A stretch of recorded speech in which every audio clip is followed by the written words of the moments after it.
In the year 30 BC, as her world crumbled around her, the last pharaoh of Egypt didn't just leave a will.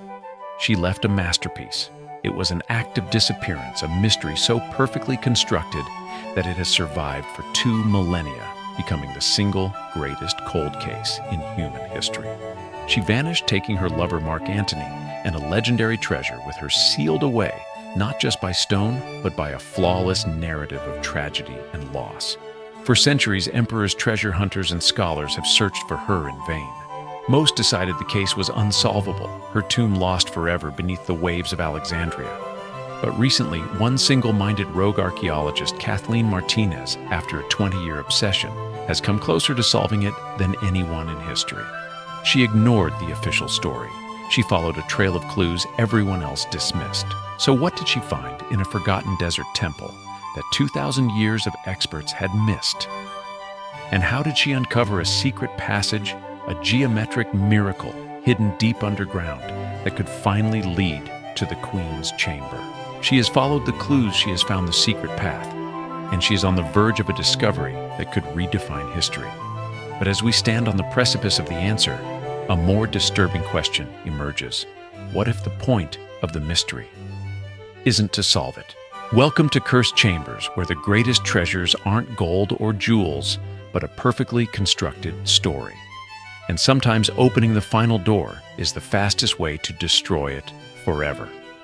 To understand this mystery, you first have to understand the world that created it. And you need to immediately erase the picture in your head of ancient Egypt. Forget the grand godlike pharaohs of the New Kingdom building pyramids in their prime. That Egypt was already ancient history by the time our story begins.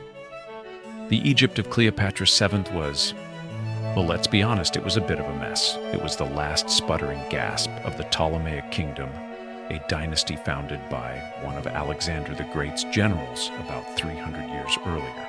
And the Ptolemies had spent those 3 centuries doing what any good European royal family does, marrying their own relatives. For generations, brothers married sisters and uncles married nieces, resulting in a family tree that looked less like a tree and more like a single, very confused telephone pole. This led to a dynasty plagued by instability, intrigue, and a gene pool shallower than a puddle in the Sahara. They were Greek, they spoke Greek, and they ruled over an Egyptian population that largely saw them as foreign occupiers. By the time Cleopatra was born, her kingdom was a client state of Rome, in all but name, a formerly great empire now living on borrowed time and borrowed money. Think of it less like a sovereign nation and more like a legendary old company that's being circled by a ruthless private equity firm. And that firm was Rome. Rome was the burgeoning superpower, the unstoppable force, the new management that sends in consultants to tell you how to do your job before firing everyone and selling the building for parts. The air was thick with the certainty that sooner or later, Egypt would be formally swallowed by the Republic. This was the world Cleopatra was born into. Not a world of infinite power, but one of constant, desperate crisis management. She didn't inherit a throne. She inherited a tightrope walk over a pit of vipers with Rome holding the safety net and occasionally giving it a good shake just for fun. And it's from this position of profound weakness that she would become one of the most powerful storytellers in history. At the center of our mystery is the mastermind herself, Cleopatra. Now it is critically important that we get this right. The most successful piece of propaganda against her, a campaign started by her mortal enemy, which we'll get to, is that she was merely a seductress, a beautiful, exotic temptress who used her body to ensnare powerful men. This is, to put it mildly, historical garbage. It's the ancient equivalent of dismissing a powerful female CEO as just being bossy. The reality is that Cleopatra's greatest asset wasn't her beauty. Contemporary coins show a woman with a prominent nose and a severe look, not Elizabeth Taylor. Her true weapon was her mind. She was a polymath and a polyglot, reportedly the first Ptolemaic ruler in 3 centuries who actually bothered to learn the Egyptian language, along with a half-dozen others. She was a brilliant political strategist, a naval commander, a skilled diplomat, and a ruthless operator when she needed to be. She understood something on a profound level. Power isn't just about armies and gold. It's about perception. It's about the story you tell. And the greatest story she ever told was that she was not a queen, but a goddess. She publicly branded herself as the living incarnation of Isis, the most powerful and beloved goddess in the Egyptian pantheon. This was not an act of ego. It was a stroke of political genius. It immediately solidified her connection with her native Egyptian subjects, elevating her above the squabbling Greek court. It gave her an aura of divine authority that no rival could claim. When she met with Roman generals, she wasn't just a foreign monarch. She was a living deity, a spectacle and event, and it worked. This brings us to our second key player, the man who would win the war, but lose the narrative, Octavian. The future Emperor Augustus. If Cleopatra was a vibrant Technicolor epic, Octavian was a gray concrete spreadsheet. He was the adopted son of Julius Caesar, a cold, calculating, and relentlessly pragmatic politician. He had no time for spectacle, no patience for divinity, and a deep-seated Roman contempt for what he saw as decadent Eastern monarchs. He saw Cleopatra not as a fellow leader, but as a foreign contamination, a threat to Roman stability, and more importantly, a direct obstacle to his own absolute power. He launched a vicious PR campaign against her, painting her as a foreign witch who had ensnared the noble Mark Antony. It was he who cemented the myth of the seductress that has lasted to this day. So you have these two forces destined for collision. On one side, the storyteller, the woman who built an empire of myth and perception. On the other, the pragmatist, the man who believed only in brute force and political control. When Octavian's forces finally cornered Cleopatra and Antony in Alexandria, it was checkmate. The military game was over, but a woman this brilliant, this obsessed with controlling her own story, faced with an enemy who wanted to erase her from history and parade her through Rome in chains. What do you think she did? Did she simply knock over the board? Or did she set up one final puzzle, a final act of narrative control so perfect that it would outlast Octavian and the Roman Empire itself? For 2,000 years, Octavian's ending was the only one we had. The tragic queen died from the bite of an asp, her tomb built, and then lost her story finished. The case was closed. And then someone decided to file an appeal. Enter the final player in our game, a character. Cleopatra could never have anticipated Kathleen Martinez, the obsessive detective. And to understand her, you have to understand her background. Martinez wasn't a historian or an archaeologist by trade. She was a criminal lawyer from the Dominican Republic who had spent her life defending people, studying evidence, and finding the holes in the official story. For more than a decade, while running her own law firm, she became obsessed with Cleopatra. She read everything she could, and the official story just didn't sit right with her. She approached the problem not as an academic, but as an attorney cross-examining a cold case file. She didn't see a historical figure. She saw a client whose final wishes had been fundamentally misunderstood. Her central argument was brilliant in its simplicity. She looked at the accepted theory that Cleopatra was buried in the royal quarter of Alexandria, and that her tomb was subsequently destroyed and submerged by earthquakes and tsunamis. And she said, no, absolutely not. Not for a woman like this, a meticulous planner, a control freak, a woman who had spent her entire life outthinking her enemies. She would never leave her final eternal legacy to chance. She would never build her tomb in a place she knew was geologically unstable. It was, in Martinez's legal opinion, completely out of character. She believed Cleopatra, the master storyteller, had faked her own burial. She believed the queen had tricked Octavian one last time, allowing him to think he had buried her in one place while her body was secretly transported to another. A sacred secret place chosen specifically to protect her legacy and her legend forever. But it's one thing to have a theory from the comfort of a library. It's another to prove it in the sands of Egypt against an academic establishment that thinks you're crazy.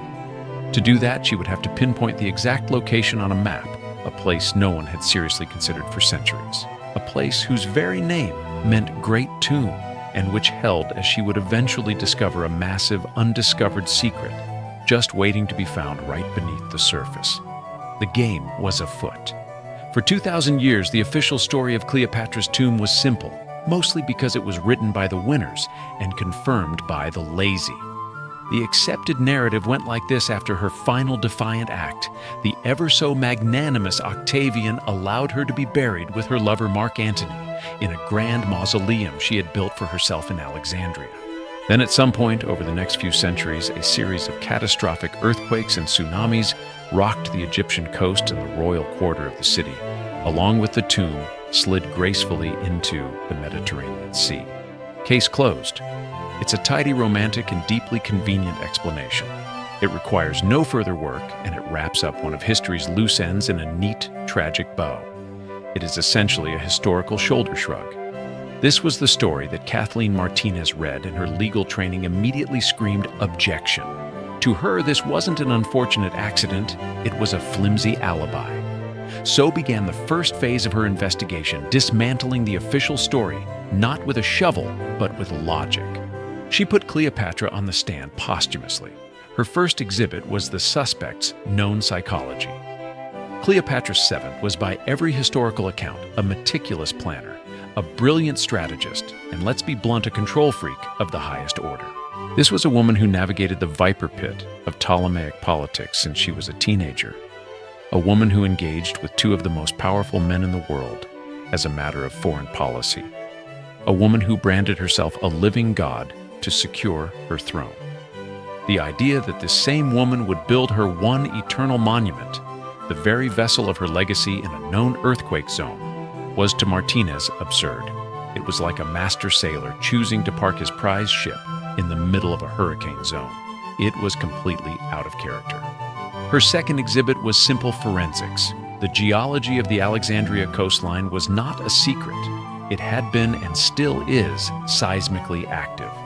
Cleopatra, who commanded scholars and architects, would have known this better than anyone. Why build your house on a sinkhole? And finally, Martinez considered the motive. Cleopatra's burial wasn't just about finding a place to rest. It was about creating a sacred shrine, a center for her posthumous religious cult to continue. For the new Isis to be worshipped for eternity, her tomb couldn't just be grand. It had to be permanent. It needed to survive. At this point, a sensible person who had reached these conclusions might have written a strongly worded blog post, or perhaps an angry letter to an academic journal. But Kathleen Martinez, as we've established, is not what you'd call a sensible person when it comes to a perceived historical injustice. She decided to launch her own investigation. So if the tomb isn't in Alexandria, where is it? This is where the detective work truly begins. You don't just start digging holes in the Egyptian desert at random. You create a profile. You narrow the search parameters. Martinez theorized that Cleopatra would have chosen a location that met a specific set of criteria, a kind of checklist for a divine hideout. First, it had to have profound religious significance. It couldn't just be any temple.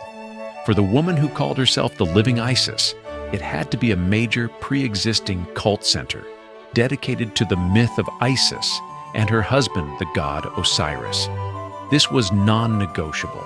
It would be the equivalent of a modern head of state choosing to be buried in the nation's most sacred cathedral. Second, it needed to balance proximity and secrecy. It had to be close enough to Alexandria that her body could be transported there secretly, likely at night, without alerting the victorious Roman legions who were crawling all over the city. But it also had to be far enough away to be outside their immediate control, a place that wasn't a primary strategic target. Third, it needed a fitting name, a sense of grandeur. This was a queen, after all. She wasn't going to be interred at Phil's temple in Sundries. Martinez scoured the ancient texts and maps, cross-referencing locations against her profile. 21 potential sites were identified. And then one name leapt out.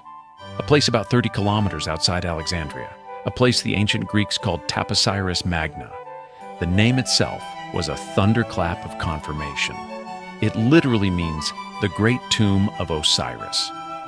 The academic establishment had long dismissed the site as a minor provincial temple. For decades, essentially no one had bothered to dig there with any real conviction. A fact that in hindsight is deeply ironic. For Martinez, this wasn't just a possibility. It was the only place that made sense. It was the detective finding the one location that matched all of the mastermind's known habits. Armed with her theory, Martinez did the unthinkable. She flew to Egypt in 2005. She, a lawyer with no formal archaeological credentials, managed to secure a meeting with the legendary and notoriously formidable Dr. Zahi Hawass, the then Secretary General of the Supreme Council of Antiquities.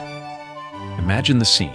A woman from the Dominican Republic, powered by little more than a decade of private research and sheer force of will, telling the most powerful man in the world of Egyptology that he and all of his colleagues had been looking in the wrong place for 2,000 years. Dr. Hawass was understandably skeptical, but he was also intrigued. He gave her a deal, a classic ticking clock ultimatum. He would grant her a license to dig at Tapasiris Magna for 2 months. If she didn't find anything significant, she was to pack her bags and go home. The hunt was on, and for a long time it was a hunt for nothing. The first years at Tapasiris Magna were a masterclass in frustration. The heat was relentless, the funding was a constant struggle, and the ground yielded very little. They found shafts, tombs from later Greco-Roman periods, but nothing that screamed final resting place of the most famous queen in history. This wasn't a Hollywood movie where the treasure map leads directly to the X. This was the grueling, dirty, painstaking reality of archaeology. It's the historical equivalent of hitting refresh on a tracking website for a package that's been stuck in a distribution center for 3 years. Doubt began to creep in. The 2 months Hawass had given her stretched into years, a testament to her incredible powers of persuasion and the slow-turning wheels of bureaucracy. But just when things seemed hopeless, the ground would offer up a breadcrumb, a small clue that kept the faith alive. They started finding coins, dozens of them bearing the face and name of Cleopatra VII. This was significant. Finding coins is like finding a politician's campaign signs. It proves they were active in the area. Then came the headless statue believed to be of a Ptolemaic king and a bust that Martinez herself believes depicts Cleopatra. Each find was another small piece of circumstantial evidence, another reason to keep digging, another argument for her license to be renewed. For years, this was the pattern. Frustration followed by just enough of a discovery to convince the authorities and perhaps herself that she was on the right track. It seemed the dig might go on forever, a testament to one woman's magnificent obsession. But they had been looking on the surface. They were about to discover that the real secret of Tapasiris Magna and Cleopatra's true genius wasn't on the ground. It was directly beneath their feet. All right, let's put on the white gloves. For 3 parts, we followed the detective Kathleen Martinez on her obsessive 2-decade-long quest. We've seen her reject the official story, formulate a brilliant new theory, and fight against the odds in the Egyptian desert. We left her on the verge of a breakthrough, having realized that the secret she was looking for wasn't on the surface, it was underneath. For years, the digging at Tapasiris Magna had been a story of frustrating inches. But in 2022, the story became one of breathtaking, paradigm-shifting miles.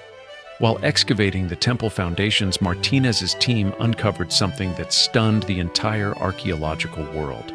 It wasn't a tomb, it was a path. They found a tunnel, but that single word is an insult to what it is. Carved out of solid bedrock 13 meters that's more than 40 feet beneath the ground is a passage of almost impossible scale and precision. It stretches for more than 300 meters, nearly a mile long. The Egyptian authorities who announced the find called it, and this is a direct quote, a geometric miracle. This is not a rough-hewn passage, it is an engineering masterpiece, a testament to the incredible skill of Ptolemaic architects. And most importantly, it was hidden. This wasn't a public walkway. It wasn't a drainage system. It was a secret. This was the smoking gun that Martinez had been looking for. The kind of feature you build for one reason and one reason only, to move something or someone of immense importance from one place to another without being seen. This tunnel proved beyond any reasonable doubt that Tapasiris Magna was far more significant than the minor provincial temple it had been dismissed as. It was a complex with deep hidden secrets. It was for the first time plausible physical evidence that could support Martinez's theory of a secret burial. This wasn't just a basement, this was a getaway car parked and waiting for 2,000 years. So the next logical question is, where does it lead? A portion of the tunnel, fascinatingly, is submerged in water, the result of past earthquakes. This adds another layer of difficulty and intrigue to the investigation. The team is still exploring it, battling mud and water to push further into the darkness. But the assumption, the hope, the entire driving force behind this project is that at the end of this road lies the holy grail of archaeology. The final chamber, the tomb of Cleopatra's and Mark Antony. And for a moment, let's just allow ourselves to imagine that. Let's indulge in the fantasy. What happens if they succeed? What is the prize at the end of this quest? First, there is the treasure. And we're not just talking about gold, though. There would be unimaginable amounts of it. We are talking about a snapshot of the ancient world perfectly preserved. We could find Antony's Roman armor, Cleopatra's royal diadem furniture, art, personal effects. Perhaps even, and this is the dream, of dreams, surviving scrolls from the legendary Library of Alexandria, hidden away by the queen for safekeeping. It would be a treasure trove of knowledge that would rewrite our understanding of the era. Then there is the prize that is even greater than treasure, the bodies.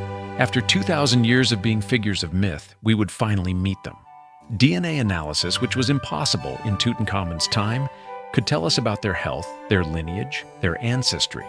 Modern forensic facial reconstruction could give us the first truly accurate portraits of their faces. We could finally answer the question, what did Cleopatra actually look like? The historical and scientific value would be incalculable. It's the ultimate fantasy for any historian or archaeologist.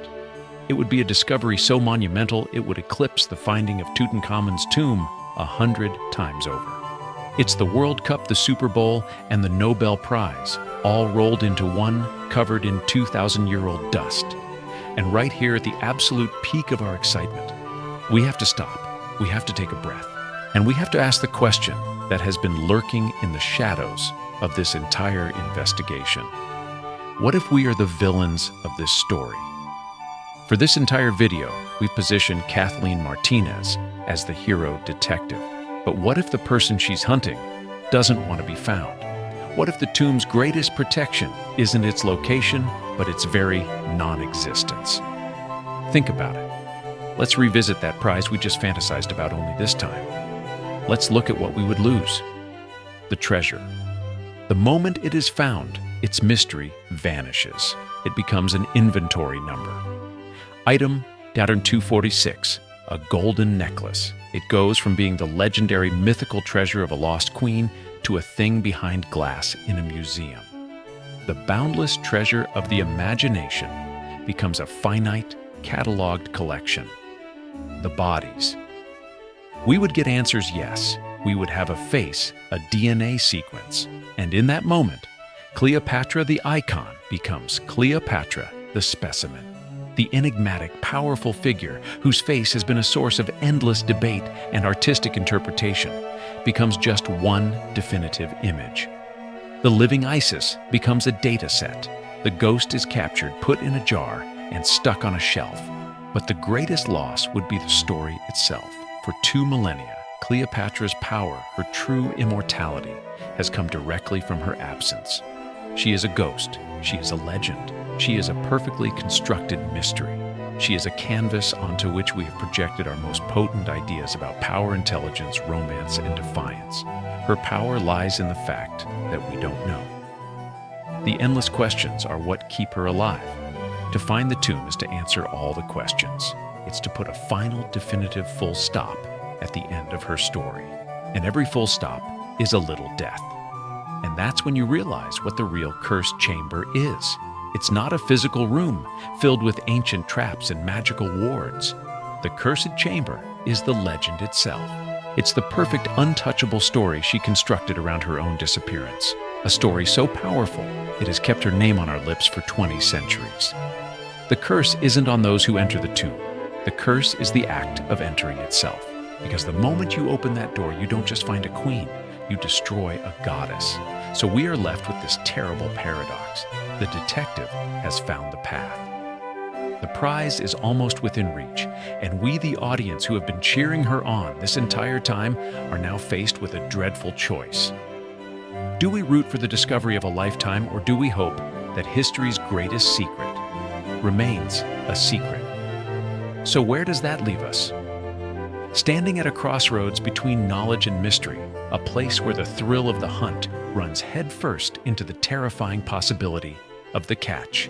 For 4 parts, we've laid out the case file. We've seen the flimsy official story, the one that stood for centuries, not because it was strong, but because no one had the will to properly challenge it. We've met the brilliant obsessive detective in Kathleen Martinez, a woman who brought a lawyer's skepticism to a field of romantic tradition.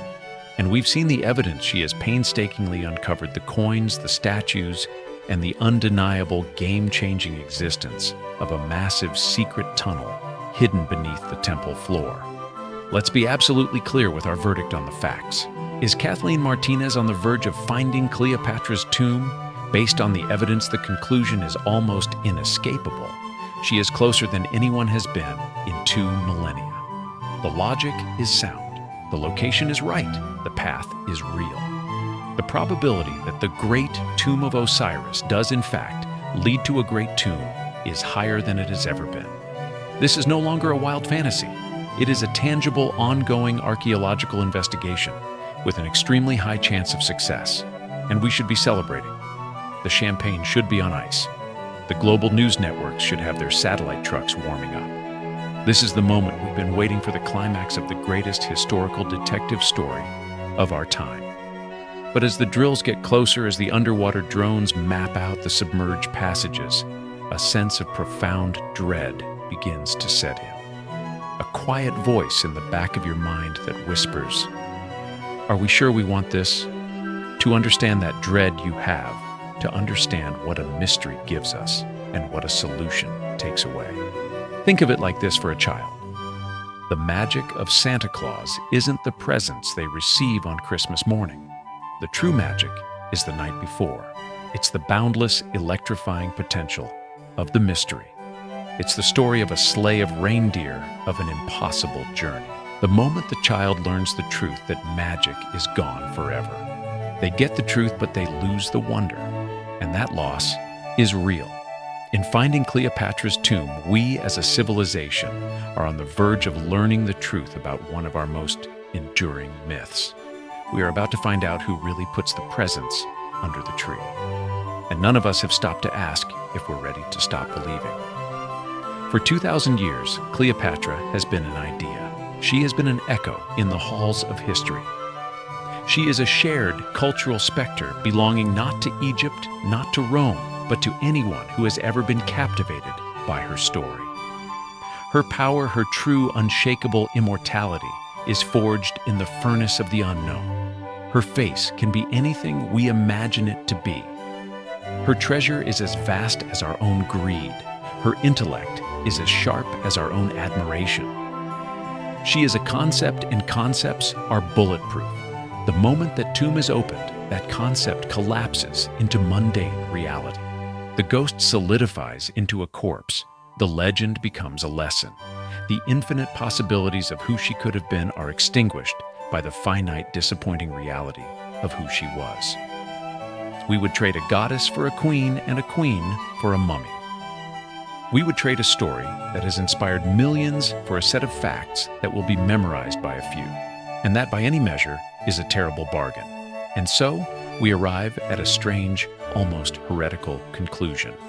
A conclusion that goes against everything a channel like this, dedicated to solving historical mysteries, should stand for. We find ourselves in the bizarre position of rooting against our own hero. We hope Kathleen Martinez, in her brilliance, continues her search. We hope she gets the funding, the recognition, and the acclaim she so richly deserves for blowing the dust off this 2,000-year-old case and proving the establishment wrong. She is a giant of perseverance and intellect, and her story is an inspiration. We hope she maps every inch of that geometric miracle of a tunnel, that she deciphers every last clue. And we pray to whatever gods may be listening, to Isis perhaps, that at the very end of it all, she finds absolutely nothing. Let the final chamber be empty. Let it have been looted by Roman soldiers 2 weeks after she was interred.